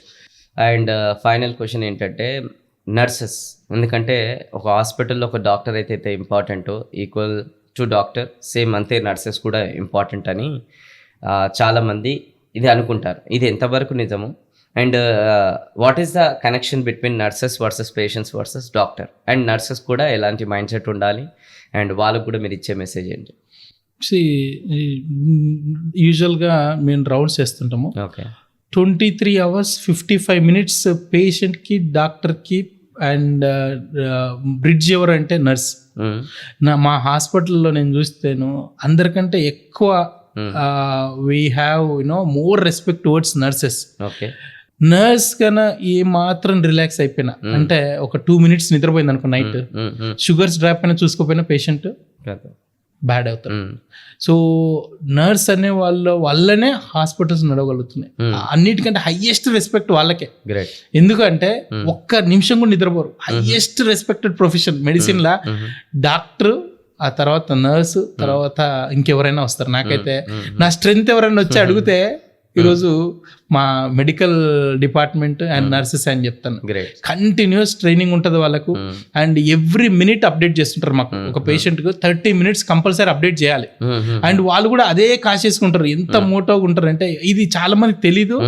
And I big salute to all the nurses. And నా టీంలో ఎవరైతే ఉన్నారో వాళ్ళంతా కూడా టాప్ మోస్ట్ నర్స్గా సక్సెస్ అయ్యారంటే నెక్స్ట్ లెవెల్ ప్రమోట్ చేస్తా వాళ్ళని. మా దగ్గర మానస అని ఉంది, she is promoted to COO, chief operating officer గా ప్రమోట్ చేశారు. She take care of end to end because everything she does. Because nurse అనే వాళ్ళు పేషెంట్ అడ్మిషన్ నుంచి డిశ్చార్జ్ వరకు everything they take care. So nurses అనేది highest respected in the field of medicine. 23 hours 59 minutes patient దగ్గర వాళ్ళు ఉంటారు. మేము only 1 minute round వేసి ఈ పేషెంట్కి ఇది వేయండి అని చెప్పేసి వెళ్తాం. మీకు సార్ 23 hours 59 minutes ఓన్లీ నర్సెసే ఉంటారు. సూపర్. సో ఫ్యూచర్లో నర్స్లకు ఉన్నంత కెరీర్ గ్రోత్ ఇంకా ఇంకా వేరే ఫీల్డ్ ఎవరికి ఉండదు నా ఎస్టిమేషన్ ప్రకారం. గ్రేట్. సో నిజంగా మీరు గ్రాటిట్యూడ్ అనేది చాలా మీ దగ్గర నుంచి నేర్చుకోవాలంటే మీ బ్రదర్ ఏ విధానంగా అయితే హెల్ప్ చేసిన అంటే తను హెల్ప్ చేయడం మీకు గైడెన్స్ చేయడం ఒక ఎత్తు అయితే ఆయనని గుర్తించి ఆయనకి మళ్ళీ మీరు పేరు ఇలా అనౌన్స్మెంట్ చెప్పి మళ్ళీ అందరి ముంగట ఇట్లా గ్రాటిట్యూడ్ చూపెట్టడం అనేది అది గ్రేట్ థింగ్. అండ్ అలానే ఇప్పుడు మీరు సక్సెస్కి కారణం కూడా నర్సెస్ని కూడా ఏదే విధానంగా అప్రిషియేట్ చేశారో అది నిజంగా చాలా బాగా అనిపించింది. అయితే అదే ఇంకా ఇప్పుడు మీరు అప్రిషియేట్ అయితే చేశారు నర్సెస్కి, బట్ వచ్చే అప్కమింగ్ నర్సెస్కి కూడా మీరు ఏం మెసేజ్ ఇవ్వాలనుకుంటున్నారు, వాళ్ళు కూడా ఎలా ఉండాలనుకుంటున్నారు, ఎలాంటి మైండ్ సెట్ వాళ్ళు కూడా డెవలప్ చేసుకోవాలి? నేను ఒకటే చెప్తాను, హాస్పిటల్లో పని చేసే ప్రతి ఒక్కరు సెక్యూరిటీ ఎంట్రీ దగ్గర నుంచి స్టార్ట్ చేసి అగైన్ సెక్యూరిటీ ఎగ్జిట్ అంటే సో మెనీ టచ్ పాయింట్స్ ఉంటాం. ఇదంతా పేషెంట్ జర్నీ మ్యాప్ అంటాం. Everything should be patient centric అంటాం, పేషెంట్ సెంట్రిక్ కేర్ అంటాం. ఇప్పుడు అందరు కూడా ఏమంటారు అంటే డాక్టర్ సెంట్రిక్ అంటారు కదా, no, doctor centric days are gone. Every action towards patient. నేను చేసే ప్రతిదీ అంటే నేను డోర్ తీసే దగ్గర నుంచి బీపీ కఫ్ కట్టే దగ్గర నుంచి పల్స్ చెక్ చేసే దగ్గర నుంచి ప్రతిదీ చాలా సెన్సిటివ్. 5-స్టార్ హోటల్లో ఎట్లా చెక్ చేస్తారో, may I touch you sir, may I open your door sir, can I prick your needle sir, నొప్పి వేస్తే చెప్పండి సార్, ఆ విధంగా ఉండాలి. అంటే పేషెంట్ సెంట్రిక్ ఎవరైతే ఉంటారో వాళ్ళు ఫ్లరిష్ చేస్తుంటారు. చాలా మంది నా దగ్గరికి అడుగుతారు, హైదరాబాద్ లో హాస్పిటల్ ఎట్లా సక్సెస్ఫుల్ గా నడపగలుగుతుందంటే it's all everything whatever action we do it's all patient centric care అంటాం. అంటే ఏదున్నా నాకు పొద్దున కళ్ళు తెరిచినా కళ్ళు మూసినా ఒకటే కనపడుతుంది, పేషెంట్ కు న్యాయం చేయాలి. ఎవరైతే పేషెంట్ సెంట్రిక్ నర్స్ ఉంటారో, పేషెంట్ సెంట్రిక్ డాక్టర్ ఉంటారో, పేషెంట్ సెంట్రిక్ ఆర్గనైజేషన్ ఉంటారో ఆటోమేటిక్గా ఫ్లరిష్ అవుతారు. చాలా మంది అడుగుతారు, నడపలేకపోతున్నారు సార్ మేము హాస్పిటల్, మీరు ఎట్లా అడుగుతారు అంటే ఒక పేషెంట్ వచ్చి మంచిగా చూసుకో, ఇంకో పేషెంట్ పంపిస్తారు, నెక్స్ట్ వీక్ కల్లా ఇంకో పేషెంట్ వస్తాడు. బయట నుంచి నువ్వు మార్కెటింగ్ చేయాల్సిన అవసరం లేదు. దగ్గరకు వచ్చిన పేషెంట్ న్యాయంగా జెన్యూన్ గా ట్రీట్మెంట్ ఇవ్వు, పైసలు ఇవ్వడానికి రెడీగా ఉన్నారు, బట్ సర్వీస్ సరిగా లేదు. సో పేషెంట్ సెంట్రిక్ కేర్ ఉన్న ఎవరైనా సరే, including nurses, security, housekeeping staff, every one should have only one motto, that is patient first and patient centric care. ఈరోజు మేము సక్సెస్ అయినా అంటే కారణం ఒకటే, మీరు మా దగ్గరికి వస్తే మీ యొక్క బర్డెన్ మొత్తం నేను తీసుకుంటా, మిమ్మల్ని నడిపించే బాధ్యత మాది, మిమ్మల్ని ఇంటికి పంపించే బాధ్యత మాది. మీరు ఏ టైం అయినా ఫోన్ చేయండి, యూజువల్గా మేల్కొని ఉంటే కంపల్సరీ ఫోన్ ఎత్తాం. ఇవన్నీ కూడా మా స్టాఫ్ కూడా నేర్పిస్తారు. ఎప్పుడు పేషెంట్ ఫోన్ చేసినా విత్ ఇన్ మినిట్స్లో మీరు సాల్వ్ చేయాలి ప్రాబ్లం. వాళ్ళు ఎంతో ఓపికగా వస్తుంటారు, వాళ్ళను ఎప్పుడు కూడా ఇబ్బంది పెట్టొద్దు. ఆ పేషెంట్ సెంట్రిక్ కేర్ వల్లనే మేము ఈరోజు ఇంత ముందుకు వచ్చాం. అడ్వాన్స్ లెవెల్ లీడర్షిప్ కోర్స్ తీసుకున్నాను. సో దీనివల్ల మెయిన్గా మాకు నేర్చుకున్నది ఏంటంటే, ఒకటి ఎంప్లాయీ మేనేజ్మెంట్ ఎలా చేయాలి, వాళ్ళ ట్రాకింగ్ సిస్టమ్ ఎలా చేయాలి, ప్లస్ డైలీ ఆపరేషన్స్ మీటింగ్ ఎలా ఉండాలి, వీక్లీ ఆపరేషన్స్ మీటింగ్ ఎట్లా ఉండాలి, మంత్లీ ఆపరేషన్స్ మీటింగ్ ఎట్లా ఉండాలి, ఎవరైతే టార్గెట్స్ రీచ్ కాకపోతే వాళ్ళని ఏ విధంగా మనం ఎవాల్యుయేట్ చేయాలి, వాళ్ళ మీద ఏ యాక్షన్ తీసుకోవాలి. ఈ సిస్టంలో కంప్లీట్గా చేంజ్ అయింది హాస్పిటల్లో.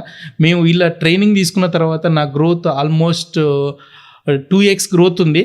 And now we want to make it 5x in the coming 5 months and 10x growth compulsory sir చేస్తాడు, నాకు నమ్మకం ఉంది. And really inspired by his journey. Night 10:30 talks అయిపోయినాయి, 11:30కి ఇంటికి వచ్చింటాడు, మళ్ళీ 5 o'clockకే వచ్చాడు. I was really surprised and I really happy to associate with you sir. And చాలా విషయాలు మేము తీసుకొచ్చాం. రోబోట్ కూడా మీరు మాతో అసోసియేట్ అయిన తర్వాతనే very difficult to bring a robot with worth 9 crore rupees to the market. But you know మీతో జర్నీ చేస్తున్న తర్వాత మీ యొక్క ట్రైనింగ్లా మనం సక్సెస్ అవుతాం ఖచ్చితంగా, గ్యారంటీగా అన్న ఉద్దేశంతో తీసుకొచ్చాం. Now we are happy and he really impacted us. And next లెవెల్కి వెళ్ళాలని, ఇంకా it's a continuous programme, it's not a destination, it's a journey. ఒక రోజు రిలాక్స్ అయినా గ్రాఫ్ డిప్ అవుతుంటుంది. So thank you so much Venu Kalyan sir for your wonderful practical level way of Harvard business స్కూల్లో ఉన్న content, Indian school of బిజినెస్లో ఉన్న content కూడా practical లెవెల్లో. అంటే చాలామంది థియరీలో చెప్తారు, మీకు థియరీలో బిజినెస్ అలా చేయాలి, ఇలా చేయాలి, ఎంప్లాయీస్ని ఇవాళ చేయాలంటారు, కానీ ఇక్కడ ప్రాక్టికల్ లెవెల్లో చాలా బాగుంది. And really I'm very happy to associate with you sir. Thank you sir. Thank you so much sir. And to be frank, మీరు ఎంత చెప్పినా కూడా నేను క్రెడిట్ మీకే ఇస్తా, ఎందుకంటే మీ దగ్గర నుంచి నేను కూడా 2 విషయాలు నేర్చుకున్నాను. You are the fast learner and fast action taker. Yes sir. ఎంత ఫాస్ట్గా మీరు నేర్చుకుంటారో అంతే ఫాస్ట్గా మీరు ఇంప్లిమెంట్ చేస్తారనమాట. అండ్ మీరు the way you take decisions also is phenomenal అనమాట. ఎందుకనంటే కొన్ని అలాంటి డిసిషన్స్ ఉంటాయి మీరు ఏదైతే తీసుకున్నారో ఇంకా వేరే నార్మల్ వ్యక్తి అయితే ఒక మినిమం ఒక 1 year 2 year 3 years పడుతుంది. కానీ నేను ఇలా చెప్తే స్ట్రాటజీస్ దాని నెక్స్ట్ మూమెంటే మీరు ఆ డిసిషన్ తీసుకొని వితిన్ 24 hours దాన్ని యాక్షన్లోకి తీసుకొస్తారు. అది నాకు చాలా బాగా నచ్చింది. And that is the key for your success అని నేను చెప్తాను అనమాట. మీరు ఇంకా ఎదగాలని మనస్ఫూర్తిగా కోరుకుంటున్నాను. And thank you for sharing your valuable knowledge with our audience. And I hope మీ అందరికీ కూడా ఈ పాడ్కాస్ట్ అనేది వండర్ఫుల్గా హెల్ప్ చేసిందని నేను అనుకుంటున్నాను. చాలా లర్నింగ్ ఇన్సైట్స్ అనేది ఏవైతే ఉన్నాయి కదా అవి తీసుకున్నారని నేను భావిస్తున్నాను. అండ్ ఇక్కడ నుంచి అయినా సరే సార్ చెప్పిన పాయింట్స్లో మీరు అవన్నీ కూడా పాటిస్తే రేపటి రోజున హాస్పిటల్కి వెళ్ళాల్సిన అవసరం అనేది రాదు. ఎందుకంటే అలాంటి టైం సేవింగ్ అనేది మీకు ఈరోజు చేశారు, అతని ఎక్స్పీరియన్స్ని మొత్తం కూడా షేర్ చేసి. అండ్ ఇది నెంబర్ ఆఫ్ పీపుల్కి ఈ పాడ్కాస్ట్ అనేది షేర్ చేయండి, సో దట్ వాళ్ళకు కూడా హెల్త్ పైన అవేర్నెస్ అనేది వచ్చి రేపటి రోజున వాళ్ళు హాస్పిటల్స్కి వెళ్ళే ఏదైతే సమయం ఉంటుందో అది సేవ్ అనేది అవుతుంది అనమాట. Okay, all the very best. Thank you so much. Thank you.